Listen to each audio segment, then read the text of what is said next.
కష్టాల్లో తోడున్న అందరికీ నా ఒళ్ళని కనిపిస్తలేనమ్మ కొందరికి కష్టాల్లో నేనున్నని.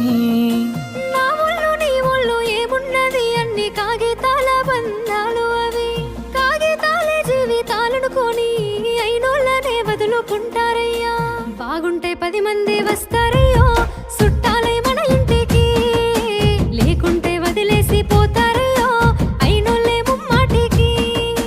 చూస్తున్న చుట్టంత కళ్ళతోని జరిగేది నాటకమే, నా ఒళ్ళు మా ఒళ్ళు అనిపించేది చేత చెల్లేటి కాగితమే.